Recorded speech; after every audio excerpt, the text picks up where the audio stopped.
శ్రీమాత్రే నమః.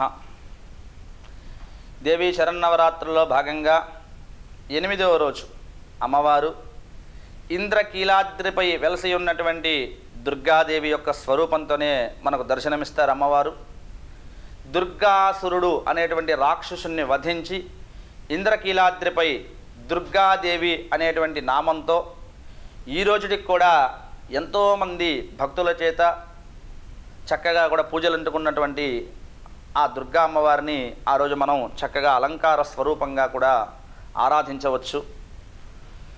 దుర్గా అమ్మవారిని ఎవరైతే దుర్గా దుర్గా దుర్గా అని జపం చేస్తారో వాళ్ళ పాపం అంతా కూడా భస్మం అయిపోతుంది అని చెప్పేసి ఆ దుర్గా అనే పదాలకి శాస్త్రం అర్థం చెబుతూ ఉన్నది. శాస్త్రంలో కూడా దుర్గానామాన్ని జపం చేసి చాలామంది కూడా మోక్షాన్ని పొందారు. ఇది మనకు మార్కండేయ పురాణంలో కూడా తెలుస్తూ ఉంటుంది.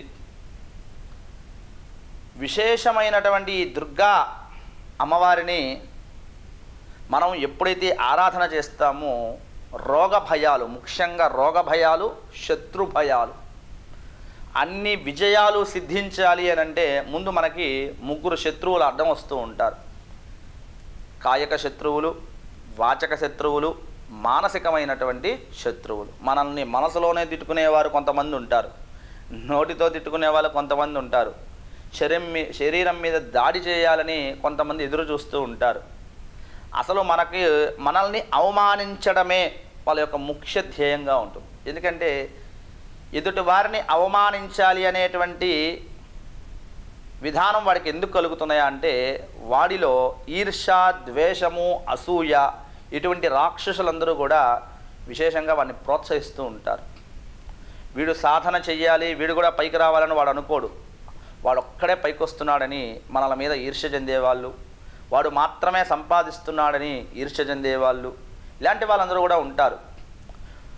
వాళ్ళందరినీ అరికట్టాలన్నా విశేషమైనటువంటి దుర్గానామాన్ని జపం చేస్తే చాలామంది కూడా దుర్గానామాన్ని జపం చేసి అందులో కలియుగంలో దుర్గా అమ్మవారిని బాగా ఆరాధన చేయడం వలన శత్రు భయం అనేటువంటిది లేకుండా పోతుంది. ఎటువంటి శత్రువైనా మనల్ని ఇంటి దగ్గరికి వచ్చి మనల్ని కొట్టాలనో తిట్టాలనో వచ్చినవాడు ఏమండి బాగున్నారా అని పలకరించి నవ్వుతూ వెళ్ళిపోతాడు.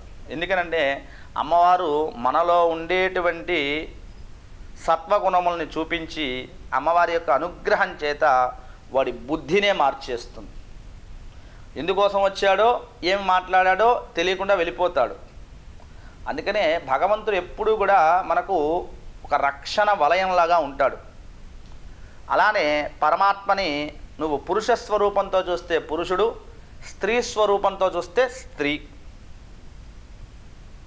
మనకు భయం వేసింది, ఆంజనేయుని తలుచుకుంటాం, అప్పుడు గాడ్ ఆఫ్ సింబల్ ఆయనే. ధనం కావాలి, లక్ష్మీదేవిగా తలుచుకుంటాం, అప్పుడు ఆమె. వివాహమైన మరుసటి రోజే సత్యనారాయణ వ్రతం అని చెప్పేసి నారాయణుని తలుచుకుంటాం, అది కూడా పరమాత్మని మీరు ఏ స్వరూపంతో ఆరాధన చేసినా కూడా ఆ స్వరూపము అవతారానికి తగ్గ మార్గములు ఏవైతే ఉన్నాయో మనకు అవన్నీ కూడా అందిస్తారు. అంటే ఒక కారణం చేత వాళ్ళ అవతారాలని తీసుకుంటారు. ఆ అవతారాలని మనం ఆరాధించడం వలన, అన్నపూర్ణాదేవిని ఆరాధించడం వల్ల అన్నీ కలుగుతాయి. ముఖ్యంగా కలిగేది ఏమిటి? అన్నానికి లోటు లేకుండా ఉంటుంది. సరస్వతి అమ్మవారి ద్వారా ఎన్నో కలుగుతాయి, కానీ కళలన్నిటికీ ఆమె అధిష్టాన దేవత, కానీ ఆమెను విద్య ఎందుకే ప్రకాశితంగా చూస్తూ ఉంటారు. అట్లానే దుర్గా అమ్మవారిని ఆరాధించడం వలన విశేషమైనటువంటి మనకు పాపాన్నంతా కూడా నివృత్తి చేస్తూ శత్రు భయాల్ని, రోగ భయాల్ని తొలగిస్తూ అమ్మవారి అనుగ్రహంతో మనం ముందుకు వెళ్ళగలుగుతాము. ఈ దేవీ నవరాత్రుల్లో అమ్మవారిని దుర్గా నామ జపాన్ని బాగా చేసి దుర్గా హోమం కానీ, దుర్గా పూజ కానీ ఇటువంటి విశేషమైనటువంటి అర్చనలన్నీ అమ్మవారికి సమర్పణ చేయండి. అమ్మవారి యొక్క పాద సేవను నిరంతరం చేసుకోగలిగేటువంటి భాగ్యాన్ని మీరందరూ కూడా పొందగలుగుతారని చెప్పేసి ఈ విషయాన్ని తెలియజేస్తూ ఉన్నాం. శుభం భూయాత్.